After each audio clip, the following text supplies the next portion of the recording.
နှစ်ကူးပြီးစနှစ်ဥကာလအခါသမယမှာမြန်မာနိုင်ငံတော်သူနိုင်ငံသားများနဲ့တကွကမ္ဘာသူကမ္ဘာသားတ attva အားလုံးကောင်းကျိုးချမ်းသာမင်္ဂလာအပေါင်းနဲ့ပြည့်စုံကြပါစေလို့ရှေးဥစွာဆုမွန်ကောင်းတောင်းအပ်ပါတယ်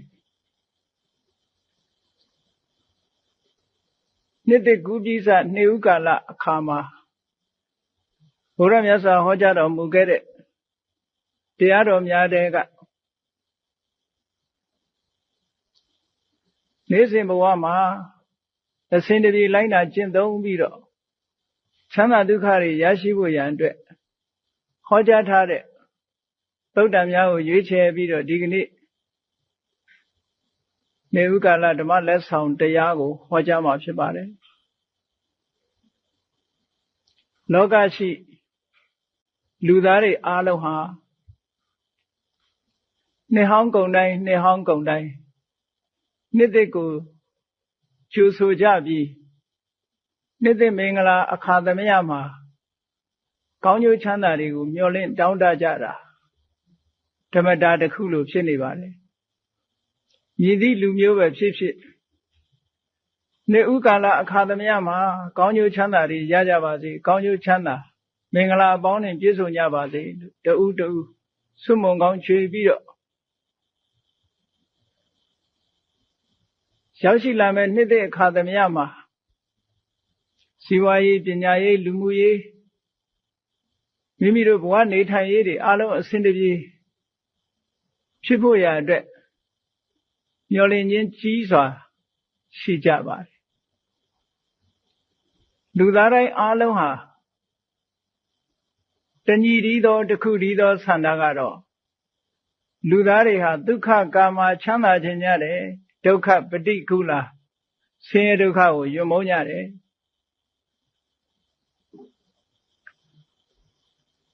ချမ်းသာခြင်းကြသည့်အတွက်ကြောင့်ချမ်းသာဖို့နိလန်းအမျိုးမျိုးကိုရှာကြံပြီးတော့ချမ်းသာဒုက္ခရရှိရေးအတွက်ကြိုးပမ်းအားထုတ်နေကြတာဖြစ်ပါတယ်သို့တော်လည်းချမ်းသာဒုက္ခကိုဆိုင်ရာစစ်မှန်တဲ့အကြောင်းတရားကသာပေးနိုင်တာဖြစ်လို့အချို့သောအကြောင်းတရားများဟာ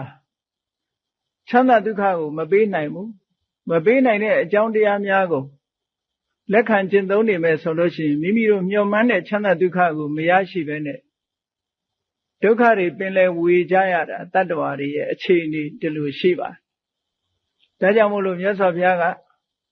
ချမ်းသာဒုက္ခရခြင်းတဲ့ပုဂ္ဂိုလ်တွေတကယ်စစ်မှန်တဲ့ချမ်းသာဒုက္ခကိုပေးနိုင်တဲ့အကြောင်းတရားများကိုအရင်ကြထိုသုတ်တန်တွေမှာဟောပြောထားတာရှိပါတယ်လူသားတွေရဲ့မျှော်လင့်ချက်လူအင်ဆန္ဒခြုံငုံပြီးတော့ပြောရမယ်ဆိုလို့ရှိရင်လူတိုင်းဟာစီးပွားဥစ္စာတိုးတက်ခြင်းကြတယ်ချမ်းသာကြွယ်ဝခြင်းကြတယ်ဒါလူသားတိုင်းညှော်လင့်တောင်းတကြတဲ့ဆန္ဒတစ်ခုပဲနှစ်သစ်အခါသမယမှာလည်းပဲပြီးခဲ့တဲ့နှစ်တဲ့ယခုနှစ်မှာစီးပွားရေးအတွက်ပိုကောင်းလာတယ်ပိုကောင်းလာလိမ့်မယ်ဆိုတဲ့မျှော်လင့်ချက်တွေရှိကြတယ်ရှုထောင့်အမျိုးမျိုးကနေကြည့်ပြီးတော့ဒေရင်ဆရာများစတဲ့ပုဂ္ဂိုလ်တွေရဲ့ဟောပြောချက်မှာအာယုံစိုက်ပြီးတော့လူတွေဟာမျှော်လင့်ချက်တွေကြီးစွာထားကြတယ်လွန်ခဲ့တဲ့နှစ်တဲ့အခုကူးပြောင်းလာတဲ့နှစ်သက်ဟာစီးပွားရေးပိုကောင်းမယ်လို့ဒီလိုမျှော်လင့်ကြတယ်ဘုရားမြတ်စွာကစီးပွားချမ်းသာခြင်းကြတာဟာလူတိုင်းရဲ့မျှော်လင့်ချက်တစ်ခုပါတဲ့သို့တော့ထိုမျှော်လင့်ချက်အတိုင်းလူတိုင်းရသလားဆိုတော့မရနိုင်ဘူးတဲ့ဘာကြောင့်မရနိုင်တာတုံးဆိုတော့မှန်ကန်တဲ့အကြောင်းမှန်ကန်တဲ့လမ်းကြောင်းပေါ်မှာမလျှောက်နိုင်လို့ပါပဲဘာကြောင့်စီးပွားချမ်းသာတိုးတက်နိုင်တယ်ဆိုတဲ့မှန်ကန်တဲ့အကြောင်းတရားကိုလူတိုင်းရှာတွေ့ဖို့ရခက်ပါတယ်နောက်ဆန္ဒတစ်ခုက လူလောကမှာဂုဏ်ရှိတရေရှိနာမည်ကျော်ကြားတဲ့ပုဂ္ဂိုလ်ဖြစ်ခြင်းတယ်ဒါလည်းလူတွေရဲ့စီးပွားဥစ္စာရှိပြီးတဲ့နောက်မှာမျှော်လင့်ချက်တစ်ခုပါပဲထပ်ပိုးလာတဲ့မျှော်လင့်ချက်တစ်ခုအဲ့ဒီမျှော်လင့်ချက်ဟာလူတိုင်းမျှော်လင့်တဲ့အတိုင်းဖြစ်သလားဆိုမဖြစ်နိုင်ဘူးအမတန်ဖြစ်ခဲတဲ့အရာတစ်ခုဖြစ်ပါတယ်စီးပွားဥစ္စာတိုးတက်ဖို့မျှော်လင့်တယ်နာမည်ကျော်ကြားပြီးတော့ဂုဏ်သတင်းကြီးထွားဖို့မျှော်လင့်တယ်နောက်တစ်ခုလိုအပ်ချက်ဘာချမ်းနေသလဲလို့ဆိုရင်စီးပွားဥစ္စာတွေလည်းတိုးတက်တယ်ဂုဏ်သတင်းလည်းကျော်ကြားတယ်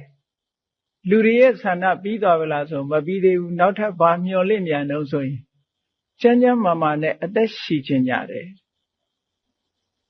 ဒါတတိယမျှော်လင့်ချက်တစ်ခုလူလောကမှာ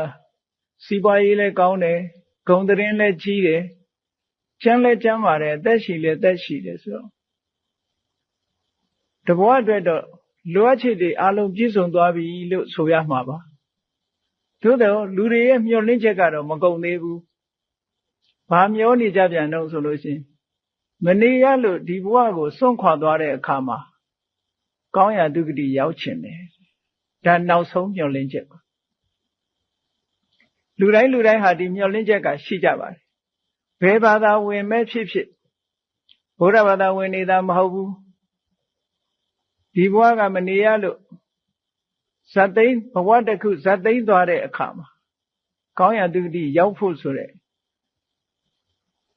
မျှော်လင့်ချက်ဟာဒါနောက်ဆုံးမျှော်လင့်ချက်လို့ပြောရမှာပါလူသားတွေဟာကမ္ဘာပေါ်မှာရှိတဲ့လူသားတွေအလုံးဟာဒီမျှော်လင့်ချက်နဲ့နှစ်ပေါင်းများစွာနေထိုင်နေကြတာဖြစ်တယ်ဒါကြောင့်မို့လို့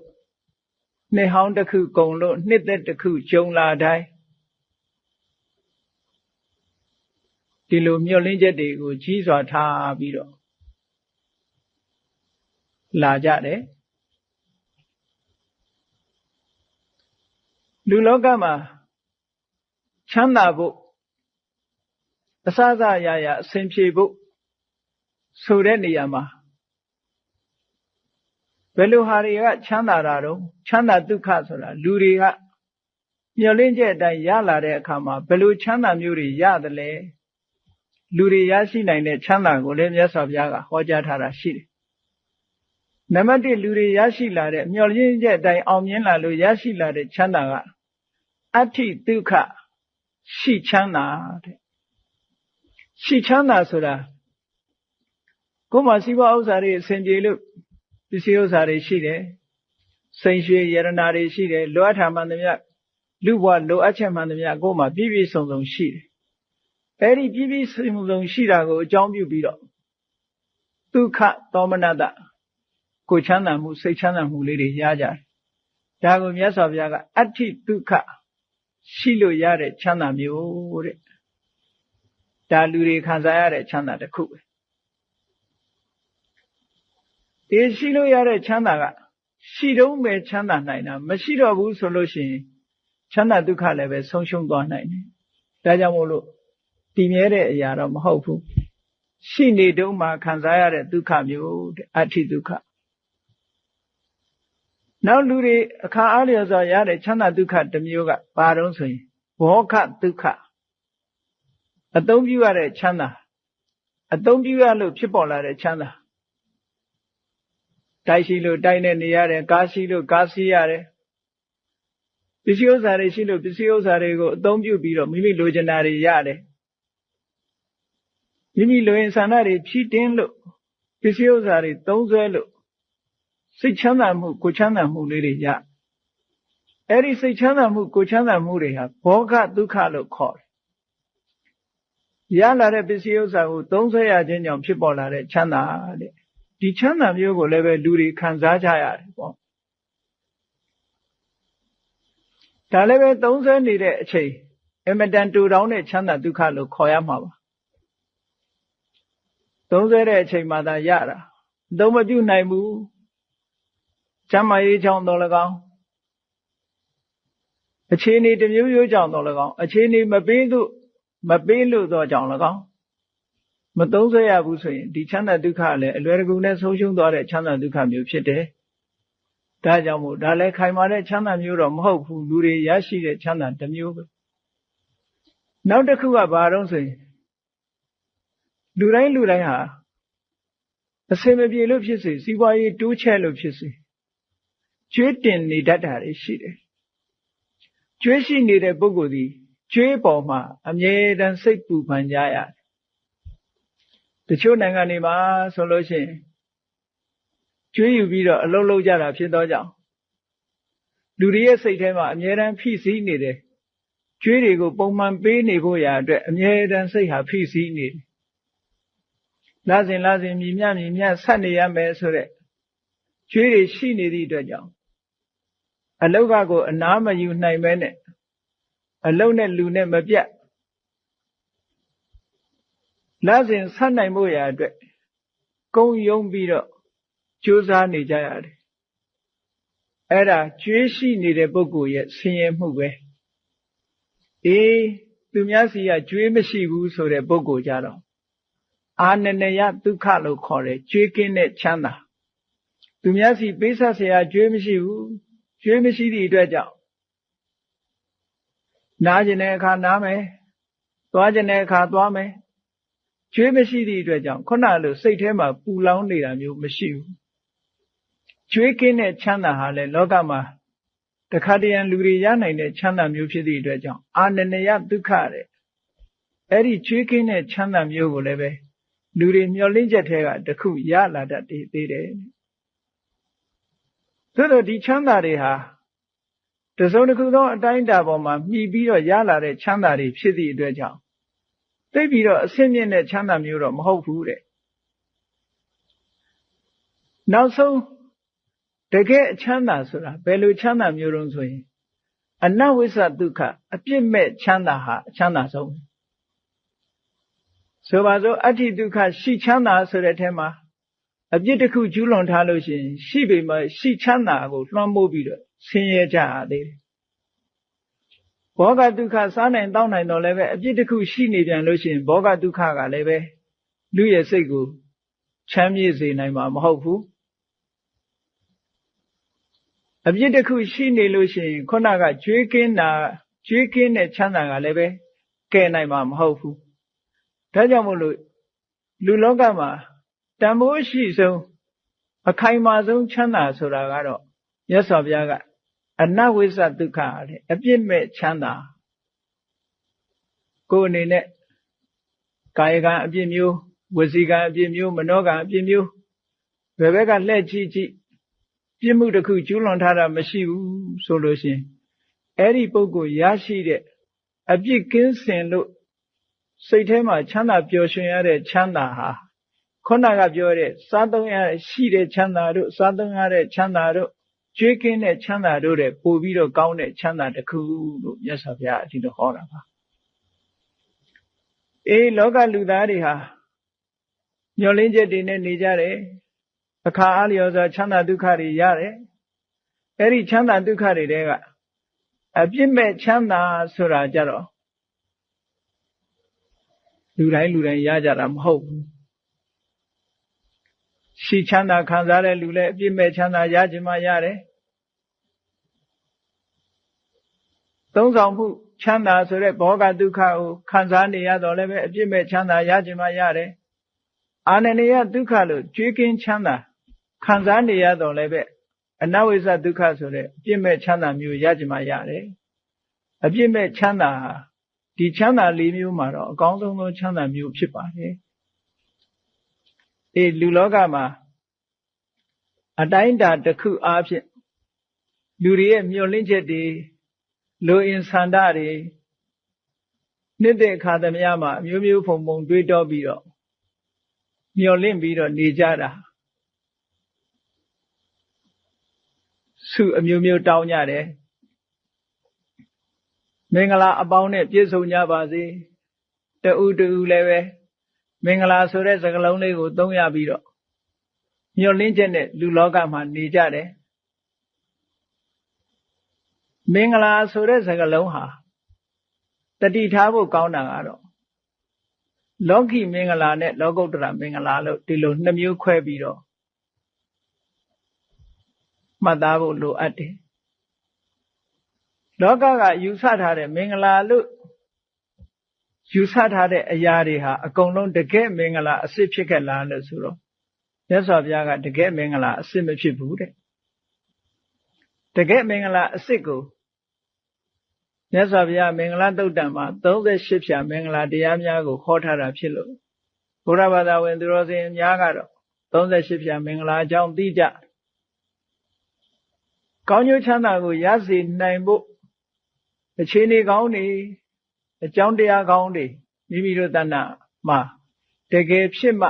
တကယ်မင်္ဂလာဆိုတာရရှိနိုင်ပါတယ်လောကလူတွေကတော့မျက်စိကနှစ်သက်စရာကောင်းတဲ့အာယုံလေး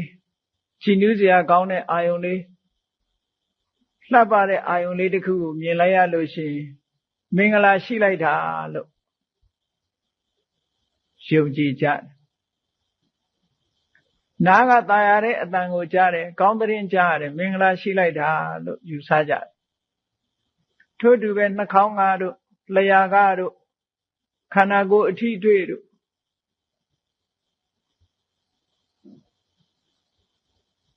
ချမ်းသာတဲ့အထီးအတွေ့လေးတွေထွေးတွေ့ရတဲ့အခါမှာမင်္ဂလာရှိလိုက်တာလို့ယူဆကြတယ်အဲ့ဒါတွေကတော့တကယ်မင်္ဂလာအစစ်တွေမဟုတ်ပါဘူးအကြောင်းကြောင့်ဖြစ်ပေါ်လာတဲ့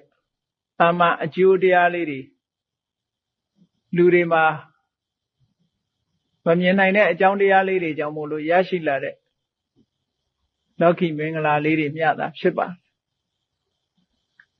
တကယ်ထိုမင်္ဂလာခိုင်မြဲတဲ့မင်္ဂလာမဟုတ်လို့တကယ်စစ်မှန်တဲ့မင်္ဂလာဆိုတာကတော့ဒီဘဝတည်းမကဘူးဒီဘဝမှာလည်းအရာရာအောင်မြင်တယ်သဗ္ဗထမပရာဇိတာလို့ဆိုတဲ့အတိုင်းဘယ်အရာမှအရှုံးမရှိအရာခတ်သိမ်းကိုအောင်မြင်ပြီးသဗ္ဗထသွတ်ထိန်ကိစ္ဆန္တိချမ်းသာဒုက္ခတွေရနိုင်တယ်ဆိုတဲ့တကယ်စစ်မှန်တဲ့အကြောင်းတရားတွေကိုအခြေခံပြီးတော့ဖြစ်ပေါ်လာတဲ့မင်္ဂလာကမှတကယ်မင်္ဂလာအစစ်လူတွေယူဆတဲ့မင်္ဂလာကတကယ်မင်္ဂလာအစစ်မဟုတ်ဘူးသို့တော့လောကလူတွေကမင်္ဂလာနဲ့ကံတရားလို့နှစ်ခုခွဲပြီးတော့ပြောတဲ့အခါမှာဘုရားမြတ်စွာကိုကိုးကွယ်စိတ်ကတဲ့ဥပဒကဥပဒိကမများအနေနဲ့မင်္ဂလာတဲ့မင်္ဂလာဆိုဒီမှာလောကီမင်္ဂလာကိုယုံတာတဲ့ကံကိုယုံဖို့မြတ်စွာဘုရားကံဆိုတာကိုလှုပ်တာကိုပြောတာကိုယ့်ရဲ့လုပ်ရက်တွေကိုယ့်ရဲ့စိတ်ကူးတွေကိုယ့်ရဲ့ပြောဆိုမှုတွေကိုယ့်ရဲ့ကာယကံမြောက်လုပ်မှုတွေအဲ့ဒီကရရှိလာတဲ့အကျိုးတရားကိုယုံကြည်တာကံကိုယုံကြည်မင်္ဂလာကိုယုံကြည်ပြီးတော့ကံကောင်းအောင်မလုပ်ဘူးဆိုလို့ရှိရင်ဘုရားမြတ်စွာကိုကိုးကွယ်တဲ့ပုဂ္ဂိုလ်ဖြစ်တော်လဲပဲထိုပုဂ္ဂိုလ်ဟာအဆင့်မြင့်တဲ့ပုဂ္ဂိုလ်မဖြစ်နိုင်ဘူးတဲ့မြတ်စွာဘုရားကကံကိုအလေးနဲ့ထားရမယ်မင်္ဂလာတဲ့ကံကိုအလေးနဲ့ထားရမယ်လို့လောကီမင်္ဂလာနဲ့ပတ်သက်ပြီးတော့ဟောတယ်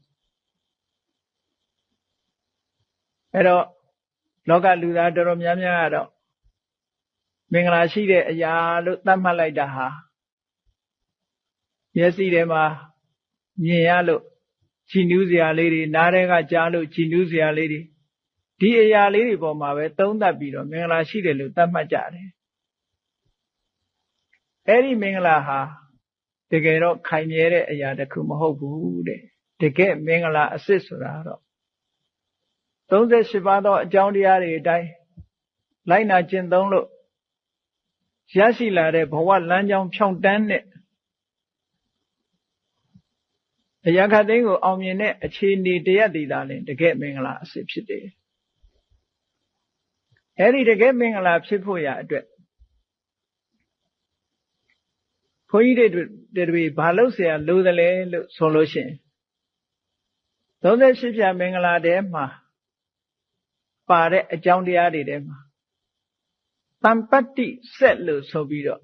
စက္ကသုတ်တံမှာမြတ်စွာဘုရားဟောထားတယ်စက္ကဆိုတာအကြောင်းကျိုးဆက်သွယ်ပြီးလီပတ်ပြီးဖြစ်တတ်တဲ့သဘာဝတရားကိုစက္ကလို့ခေါ်တယ် တခုနဲ့တခုဆက်ဆက်ပြီးတော့မှဖြစ်လိရှိတဲ့သဘာဝတရားအဲ့ဒါကိုတမ္ပတ္တိဆက်အဲ့ဒီတမ္ပတ္တိဆက်လေးချက်ညီအောင်ကျင့်သုံးသွားမယ်ဆိုလို့ရှိရင်လူတွေရဲ့မျှော်လင့်ချက်တွေလူတွေရရှိတာတဲ့ချမ်းသာဒုက္ခတွေဒါတွေဟာထာဝရခိုင်မြဲပြီးတော့မိမိမျှော်လင့်ချက်အတိုင်းအောင်မြင်နိုင်ပါတယ်တဲ့တမ္ပတ္တိဆက်၄မျိုးဆိုတာတခြားမဟုတ်ပါဘူးနံပါတ်1ကပฏิရူပဒေသဝါဒတင်တင်လျောက်ပတ်ကောင်းမြတ်သောအယတ်မှနေခြင်းဆိုတာလူတွေဟာမိမိဘယ်နေရာမှာပဲမွေးကိုယ်နဲ့တင့်တော်တဲ့နေရာကိုရွေးချယ်ဖို့ဆိုတာအမှန်တမ်းအရေးကြီးပါတယ်ပฏิရူပဒေသဝါဒဆိုတဲ့နေရာမှာလည်းပဲအစဉ်စဉ်မိမိတို့ဆောင်ရွက်လုပ်ကိုင်တဲ့ကိစ္စအားလျော်စွာခွဲခြားမှတ်သားဖို့လိုပါတယ်စီးပွားရေးလုပ်ချင်သလားစီးပွားရေးဘက်ကတိုးတက်ချင်သလားစီးပွားရေးဘက်ကတိုးတက်ချင်တယ်ဆိုလို့ရှိရင်စီးပွားရေးကောင်းမဲ့အယောင်းဝယ်ဖြစ်ထွန်းတဲ့ဒေသမျိုးမှာနေဖို့လိုပါတယ်ဓမ္မသာလင်အယောင်းဝယ်ကိစ္စအတွက်အယောင်းဝယ်ဖြစ်ထွန်းတဲ့ဒေသသည်ပฏิရူပဒေသဝါဒအယောင်းဝယ်အတွက်မဟုတ်ဘူးကျမ်းမာရေးအတွက်ဆိုလို့ရှိရင်တော့ရာသီဥတုကောင်းတဲ့နေရာဟာကိုယ့်အတွက်ပฏิရူပသင့်လျော်တဲ့ proper location ပေါ့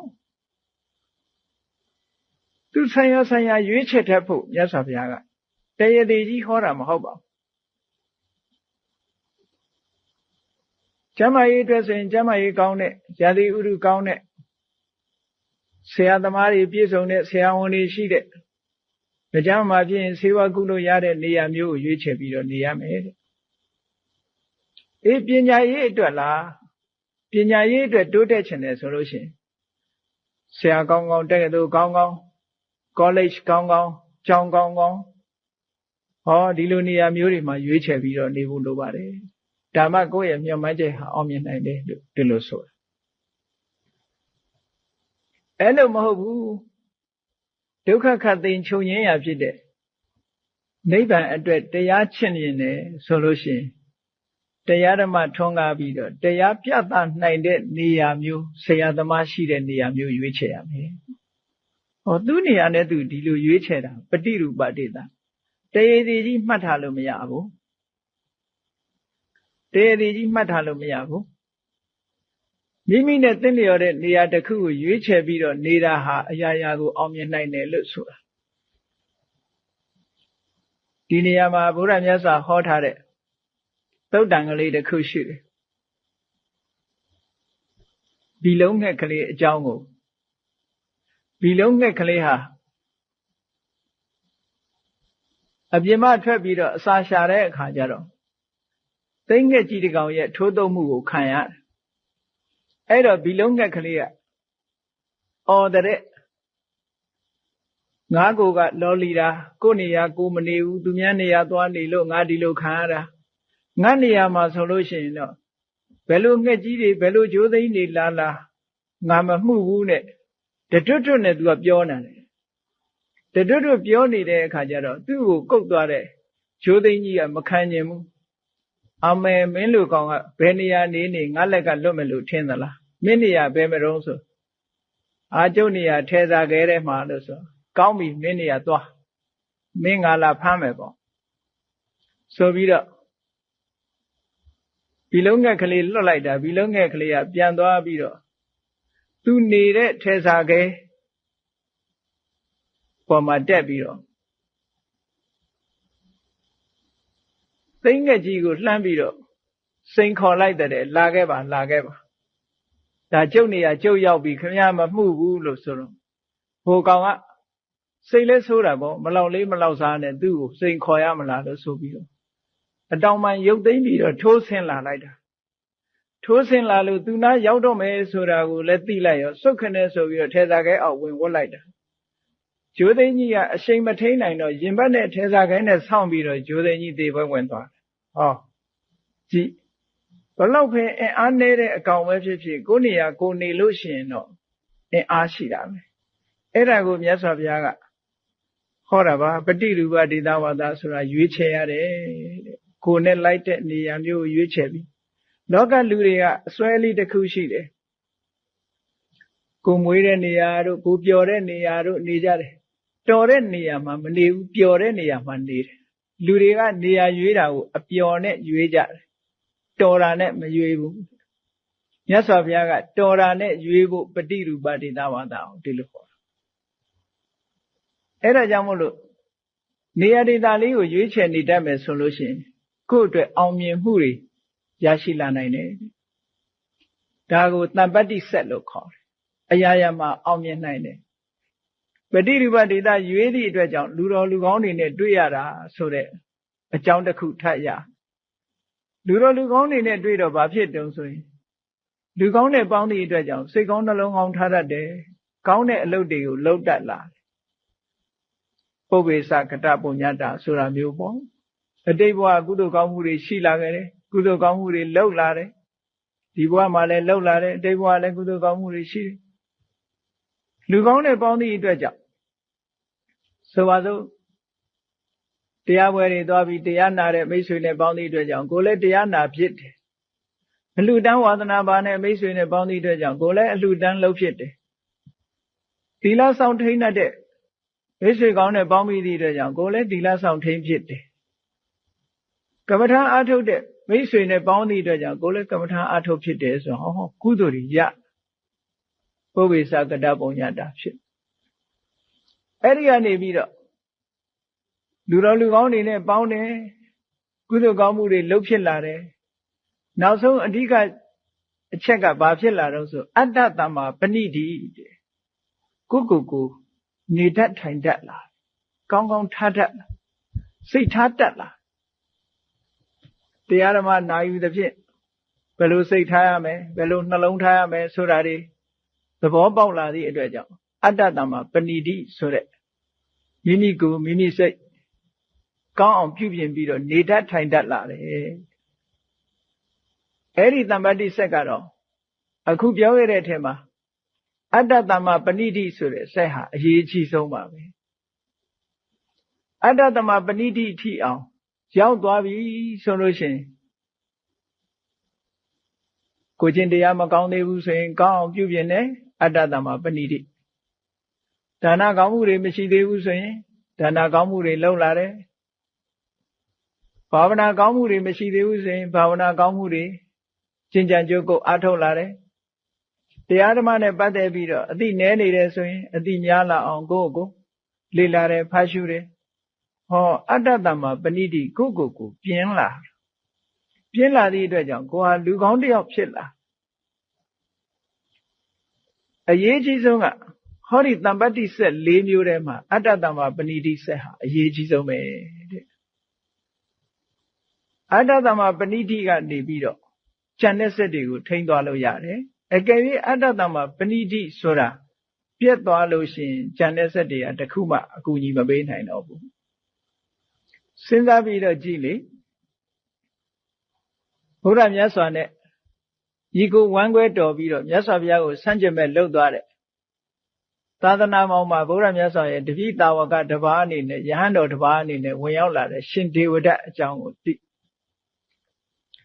ရှင်ဒေဝဒတ်ဟာအတိတ်ကကုသိုလ်ကံရှိခဲ့တယ်ပုပ္ပေသကတပုညတ္တာအတိတ်ကကုသိုလ်ကံရှိသည့်အတွက်ကြောင့်ဖယားနဲ့တောင်အမျိုးတော်ပြီးတော့မင်းသားဘဝရောက်လာအသိဉာဏ်ရှိတယ်ဖယားနဲ့တွေ့လို့သင်္ကန်းဝတ်သည့်အတွက်ကြောင့်တရားဓမ္မကျင့်တဲ့အခါမှာ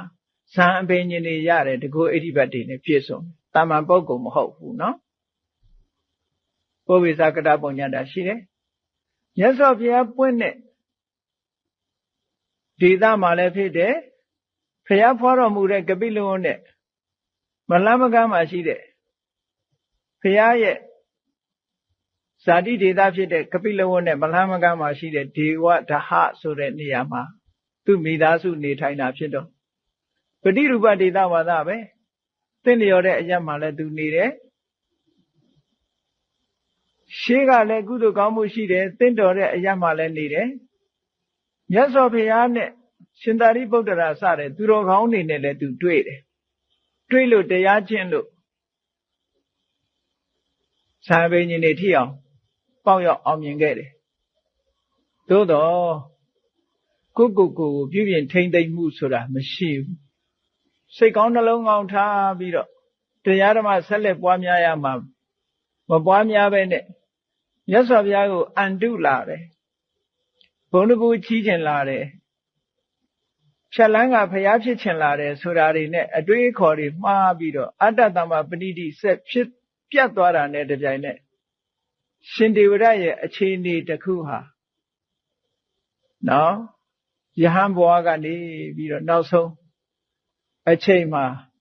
မြေမြူပြီးတော့အဝိစီငရဲကျသွားသည့်ထိအောင်ဒုက္ခတွေကြုံရတယ်ဟောဒီတမ္ပတ္တိဆက်၄ပါးထဲမှာတကယ်အရေးကြီးဆုံးဆက်ဟာအတ္တတမ္မပဏိတိဆက်ပါပဲအတ္တတမ္မပဏိတိဆိုတဲ့ကိုယ်စိတ်ကိုပြုပြင်ပေးတာကိုထိမ့်သိမ့်တာဆိုတာအရေးတကအရေးကြီးဆုံးထဲမှာထိတ်ကပ်နေတဲ့အကြောင်းတရားတစ်ခုပါဒါကြောင့်မို့မြတ်စွာဘုရားလူတွေရဲ့မျှော်လင့်ချက်တွေလူတွေရရှိခြင်းနဲ့ချမ်းသာတွေအဲ့ဒီချမ်းသာတွေမျှော်လင့်ချက်တွေရခြင်းတယ်ဆိုလို့ရှိရင်တဲ့လူတွေရဲ့တဏ္ဍာမှာဘာပြည့်စုံအောင်လုပ်ရမလဲလို့ဆိုရင်နံပါတ်1တတ္ထတမ္ပရာတရားတရားနဲ့ပြည့်စုံအောင်လုပ်ရမယ်တရားဆိုတာ confidence ကိုလုပ်တဲ့လုပ်ငန်းအပေါ်မှာစိတ်ဝင်စားတာယုံကြည်တာကုသိုလ်တရားနဲ့ပတ်သက်ပြီးတော့စိတ်ဝင်စားတာယုံကြည်တာတတ္ထလို့ခေါ်အဲ့ဒီတတ္ထတရားဟာအမတန်မှအရေးကြီးတယ်တတ္ထတရားရှိလာပြီဆိုရင်ခုနမျှော်လင့်ချက်တွေအတိုင်းဖြစ်လာပါတယ်တရားတရားရှိလာတဲ့ပုဂ္ဂိုလ်တယောက်သည်စိတ်ကြည်နူးတယ်စိတ်ကြည်သည့်အတွက်ကြောင့်ကောင်းတဲ့အလုပ်တွေစိတ်ဝင်စားလာတယ်ဒါနကောင်းမှုတွေလုပ်တယ်သီလတွေစောင့်တည်တယ်ကမ္မထဘာဝနာတွေပွားများအထုတ်တယ်ကောင်းတာတွေလုပ်သည့်အတွက်ကြောင့်ကောင်းကျိုးချမ်းသာတွေရလာနောက်တစ်ခုအရေးကြီးတာကဘာလို့ဆိုရင်သီလတံပရာကိုချင်းတရားကောင်းဖို့လိုတယ်လောကလူတွေမှာကိုချင်းတရားပြတ်သွားပြီဆိုလို့ရှိရင်ဉာဏ်တွေထိန်းလို့မရဘူးဒါအတ္တတမ္မပဏိတိဆိုတဲ့ဆက်အတွင်းထဲကအစိတ်ပိုင်းလေးတွေလို့ပြောလို့ရတာပေါ့ကိုထားဆိုတာကိုကောင်းအောင်ထားတယ်ဆိုတာတရားတရားရှိအောင်ထားတရားတရားမရှိသေးရင်ရှိလာအောင်လုပ်ရကောင်းတာလုပ်ရင်ကောင်းတာဖြစ်တယ်မကောင်းတာလုပ်ရင်မကောင်းတာဖြစ်တယ်ကံကံရဲ့အကျိုးကိုယုံကြည်တယ်လက်ခံတယ်ဆိုတဲ့ကမ္မတက္ကတသမ္မာဒိဋ္ဌိအခြေခံတဲ့တရားတရားဘုရားမြတ်စွာအမှန်တရားကိုဟောကြားနိုင်တယ်ဘုရားမြတ်စွာရဲ့ဉာဏ်တော်ကြီးကိုလက်ခံယုံကြည်တဲ့တတ္ထတရားအဲ့ဒီတတ္ထတရားတွေရှိလာပြီဆိုလို့ရှိရင်ကောင်းတဲ့အလုပ်တွေလုပ်ပြီးကောင်းတဲ့အလုပ်တွေလုပ်သည့်အတွက်ကြောင့်တတ္ထရှိလာတဲ့ပုဂ္ဂိုလ်ရဲ့တဏ္ဍာမှာသီလဆိုတာလည်းပြည့်စုံလာတတ်တယ်ဒါကြောင့်မို့တတ္ထနဲ့ပတ်သက်ပြီးတော့စာပေကျမ်းဂန်များမှာမျိုးစိတ်ကလေးနဲ့တတ္ထနဲ့အလားတန်တူတယ်တဲ့ဘယ်လိုတူတယ်လဲလို့ဆိုရင်မျိုးစိတ်ကလေးကအလုံးနှစ်ခုကိုလုပ်တယ်တဲ့တတ္ထကလည်းအလုံးနှစ်ခုကိုလုပ်တယ်မျိုးစိတ်ကဘယ်လိုအလုံးနှစ်ခုလုပ်တုံးလို့ကြည့်လိုက်မယ်ဆိုရင်မျိုးစိတ်လေးတစ်ခုကိုစိုက်လိုက်တာနဲ့တပြိုင်နက်ထိုမျိုးစိတ်လေးကအောက်ကိုအမြင့်ကလေးဆင်းလာပြီးတော့အပေါ်ကိုအညောက်ကလေးတက်လာတာဟောအလုံးတစ်ခုကိုသူတပြိုင်နက်လုပ်တယ်အဲ့ဒါလိုပဲတတ္ထတရားရှိလာပြီဆိုလို့ရှိရင်ကိုယ်တရားထိမ့်သိမ့်မှုဆိုတဲ့အမြင့်ကလေးဆင်းသက်လာတယ်သမထဝိပဿနာကျင့်စဉ်ကိုကျင့်ခြင်းလို့ဆိုတဲ့အညွန့်အညောက်ကလေးလည်းတက်လာတယ်ဟောဒါတရားရှိမှဖြစ်လာတာဒါကြောင့်မို့လို့တတ္တကိုအခြေခံသည့်အတွက်ကြောင့်သီလဆိုတဲ့ကိုကျင့်တရားကိုလည်းပဲထိမ့်သိမ့်ဆောက်ရှောက်လာကိုကျင့်တရားထိမ့်သိမ့်ဆောက်ရှောက်လာပြီးတော့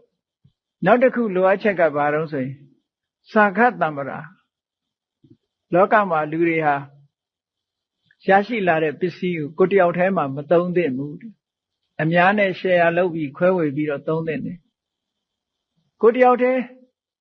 သုံးဖို့ဆိုတဲ့ဒီမစ္စရိယတရားလွှမ်းမိုးနေလို့ရှိရင်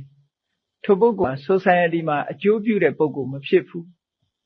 အကျိုးပြုတဲ့ပုဂ္ဂိုလ်မဖြစ်သည့်အတွက်ကြောင့် society ကလည်းသူ့ကိုပြန်ပြီးတော့အကျိုးပြုမှာမဟုတ် society ထဲမှာစိတ်ချမ်းမြေ့ပြီးတော့ပျော်ရွှင်ချမ်းမြေ့မဲ့ပုဂ္ဂိုလ်မျိုးမဖြစ်နိုင်ဘူးတဲ့ဒါကြောင့်မို့လို့ society ထဲမှာနေလို့ရှိရင်ကိုယ်မိသားစုအတွင်းမှာပဲဖြစ်စေအများနဲ့မျှဝေပြီးတော့သုံးစွဲတတ်ရမယ်စွန့်လွတ်နိုင်ရမယ်ကိုယ့်ရဲ့အခွင့်အရေးတွေအတွက်နစ်နာခံနိုင်ရမယ်စာကတံပရာစွန့်လွတ်နိုင်တယ်အရာရာမှာတွေ့ကပ်ပြီးတော့မနေပဲနဲ့ပေးနိုင်ကမ်းနိုင်တဲ့လက်ဖြူစင်တဲ့လက်ဆေးကြောပြီးတဲ့လက်စွန့်လွတ်မှုမှစိတ်ဝင်စားတဲ့သဘာဝတရားတွေရှိရမယ်အဲ့ဒါဟာစာကတံပရာလို့ခေါ်တယ်အဲ့ဒီအချက်နဲ့ပြည့်စုံဖို့လဲလိုတယ်တဲ့နောက်တစ်ခုအရေးကြီးဆုံးကတော့ပညာတံပရာပဲအသိလိမ္မာဉာဏ်ပညာရှိဖို့ဆိုတာအရာရာမှာအရေးပါဆုံးတစ်ခုပညာဆိုတဲ့နေရာပညာဟာဘာလုပ်သင့်တယ်လဲဘာမလုပ်သင့်ဘူးလဲလုပ်သင့်မလုပ်သင့်ကိုခွဲခြားပြီးတဲ့ပညာဟာသိအရေးကြီးပါတယ်။ဘာကြောင့်အရေးကြီးလဲလို့ဆိုရင်လုပ်သင့်မလုပ်သင့်မှမသိဘူးဆိုလို့ရှိရင်လုပ်သင့်တာကြတော့မလုပ်ဘူးမလုပ်သင့်တာကြတော့လုပ်မိတယ်။အဲ့ဒါတော့ပြဿနာတက်တာမရှိဘူးလောကမှာမလုပ်သင့်တာကိုလုပ်မိသည့်အတွက်ကြောင့်အပြစ်ဖြစ်တယ်လို့လုပ်သင့်တာကိုမလုပ်သည့်အတွက်ကြောင့်လည်းအပြစ်ဖြစ်တယ်။သို့သောလောကလူတွေကလူတယောက်တစုံတစ်ခုဆင်းရဲဒုက္ခရောက်ပြီဆိုရင်ဒီလူကဆင်းရဲဒုက္ခရောက်မှာပေါ့မလုပ်သင့်တာတွေလုပ်တာကိုလို့ဒီလိုပြောလို့ရှိကြတယ်။သို့တော်လည်းဒီလူကလုပ်သင့်တာမှမလုပ်ဘဲကိုဆိုတာမျိုးအပြောမျိုးသိပြီးတော့မရှိဘူး။အဲ့ဒီနှစ်ခုဟာတူတူပဲလို့ဆိုတယ်။မလုပ်သင့်တာကိုလုပ်တာဟာအပြစ်ဖြစ်တယ်လို့လုပ်သင့်တာကိုမလုပ်လို့ရှိရင်လည်းအပြစ်ပဲ။ဓမ္မအမြင်နဲ့ကြည့်မယ်ဆိုလို့ရှိရင်စက္ကန့်ပိုင်းအတိုင်းကူးနေတာပါအဟောင်းကုန်ပြီးတော့အစ်စ်ကိုပြောင်းနေတာပါဒီလကုန်ရင်နောက်လလည်းပဲဒါလအစ်စ်ကူးနေတာပါပဲဒီကနေ့ကုန်လို့နောက်တရက်ဆိုတာလည်းပဲရက်အစ်စ်ကူးနေတာပါဒီနာရီကုန်လို့နောက်နာရီဆိုတာလည်းဒါအစ်စ်ကူးနေတာပါနောက်ဆုံးမှာဒီစက္ကန့်လေးကုန်သွားလို့နောက်စက္ကန့်ဆိုတာလည်းကူးနေတာပါနေ့စဉ်နဲ့အမျှအစ်စ်တွေကြီးပါပဲအဲ့ဒါလို့အသစ်တွေအဟောင်းတွေချုပ်သွားပြီးတော့အသစ်တွေပေါ်လာနေတယ်ဆိုတာလောကရဲ့မမြဲတဲ့ယတ္တိမတဲ့အစဉ်သာဝရရွှေ့ပြောင်းနေတဲ့သဘာဝတရားကြီးများသာဖြစ်ပါတယ်တကယ်စဉ်းစားကြည့်မယ်ဆိုလို့ရှိရင်အသစ်ကိုမျှော်တာဟာတဏှာလောဘဆွမ်းဆောင်မှုတစ်ခုသာဖြစ်ပါအသစ်ကိုမျှော်လင့်ခြင်းသည်တဏှာမကင်းသူတို့ရဲ့အတွေးတစ်ခုမျှသာဖြစ်ပါတယ်နေ့စဉ်နဲ့အမျှကြည်လေဒီကနေ့နေကြီးထွက်လာပြီးတော့ဝင်သွားလို့ရှိရင်လက်ဖြင့်ကနေအသစ်ပေါ့လက်ဖြင့်ကထွက်လာတဲ့နေဟာနေအသစ်ပဲအဲ့တော့ဒီလိုလရီနေရီအသစ်ပြောင်းနေတဲ့အချိန်တွေကိုတော့အသစ်လို့မထင်ဘူးနည်းနည်းလေးကြားလာတဲ့ဟာကြတော့12လရက်ပေါင်း365ရက်ကြာညောင်းလာတဲ့အခါကျတော့ဒါနှစ်ဟောင်းကုန်လို့နှစ်သိရောက်လာပြီလို့လူတွေကတတိထားမိလာတာပါဝိပဿနာဉာဏ်နဲ့ဆင်ခြင်သုံးသပ်မယ်ဆိုလို့ရှိရင်စက္ကန့်ပိုင်းမှာအသစ်ပြောင်းနေတယ်လို့ဒီလိုသိလာနိုင်ပါတယ်အဲဒီတော့အသစ်ပြောင်းတာတွေကိုမျှော်လင့်နေမယ်ဆိုလို့ရှိရင်တော့တဏှာလောဘရဲ့အမြင်နဲ့မျှော်လင့်နေတာသာဖြစ်ပါတယ်ထိုမျှော်လင့်ချက်တွေဟာတဏှာရဲ့မျှော်လင့်ချက်တွေဟာမရက်သေးသမျှကိုမျှော်လင့်ချက်တွေဟာဖြစ်လာမှာတော့မဟုတ်ပါဘူးအကောင်းတွေကြီးဖြစ်မလာနိုင်ပါဘူးဘာကြောင့်လဲဆိုလို့ရှိရင်လောကမှာမိမိတို့လှုပ်ဆောင်နေတာအကောင်းလည်းလှုပ်တယ်လို့အဆိုးတွေလည်းလှုပ်နေကြဖြစ်သောကြောင့်အဆိုးတွေလည်းပါနေတာဖြစ်သောကြောင့်အကောင်းတွေကြီးဖြစ်လာဖို့ဆိုတာတန်တရားထဲမှာမမျှော်လင့်နိုင်ပါဘူးမျှော်လင့်ချက်တွေအားလုံးဟာတဏှာရဲ့စွမ်းဆောင်ချက်တွေများတာဖြစ်ပါတယ်ဒါကြောင့်မို့လို့မြတ်စွာဘုရားကနောက်ဆုံးမှာအတိတ်ကိုမျှော်တာကိုရုပ်သိမ်းလိုက်တယ်အတိတ်ရောအဟောင်းရောတူတူပါပဲတရားအမြင်နဲ့ကြည့်လိုက်မယ်ဆိုရင်မြတ်စွာဘုရားကဒါကြောင့်မို့တရားဓမ္မရပြီးတဲ့အခါအယမန္တိမာဇာတိနတ္ထိဒါနိပုဏ္ဏဘောငါဘဝဟာဒါနောက်ဆုံးပဲနောက်ထပ်မရှိတော့ဘူးတဲ့အတိတ်ကိုမမျှော်တော့ဘူးဆိုလို့ရှိရင်ဒါဟာတန်တရားမှာဒုက္ခတွေချုပ်ငြိမ်းသွားခြင်းသာဖြစ်ပါတယ်အတိတ်မျှော်နေသွားခြင်းတည်းမြတ်တန်တရားထဲမှာဒုက္ခတွေနဲ့ဆုံကြကြုံကြရအောင်မှာပဲဖြစ်ပါတယ်တဲ့ဒါကြောင့်မို့တဏှာရဲ့ မျောလင်းချက်မျိုးမဖြစ်ဖဲနဲ့မိမိတို့ရရှိလာတဲ့နှစ်သက်ကာလအခါသမယမှာကြီးထွားလာဖို့တရားတရားအတ္တတွေမဖြစ်သေးတဲ့တရားတရားတွေဖြစ်လာအောင်မဖြစ်သေးတဲ့ကုကျင့်တရားတွေကြီးထွားလာအောင်မဖြစ်သေးတဲ့စာကတရားတွေများပြားလာအောင်မဖြစ်သေးတဲ့ပညာတရားတွေအတိဖြစ်လာအောင်ကြိုးစားခြင်းသည်သာလျှင်တကယ်အစစ်အမှန်ဖြစ်တယ်ဆိုတာယုံကြည်ပြီးအားလုံးသောတရားချစ်ခင်သူတော်စင်ပြိဿတ်တို့သည်နှစ်သိကူးပြီးစနှစ်ဥကာလအခါသမယမှာဘုရားမြတ်စွာဟောကြားတဲ့တရားဓမ္မကိုလိုက်နာကျင့်သုံးနိုင်ကြပါစေလို့ဓမ္မလက်ဆောင်ပေးတဲ့အနေနဲ့ဤတရားကိုဟောကြားအပ်ပါသည်အားလုံးသောသူတော်စင်ပေါင်းတို့သည်ကိုယ်စိတ်နှပြချမ်းသာ၍နှစ်သိမင်္ဂလာအခါသမယမှာကောင်းကျိုးချမ်းသာတွေနဲ့ပြည့်စုံခြင်း၏အကြောင်းသူတော်ကောင်းတရားများကိုပွားများအားထုတ်နိုင်ကြပါစေကုန်သတည်း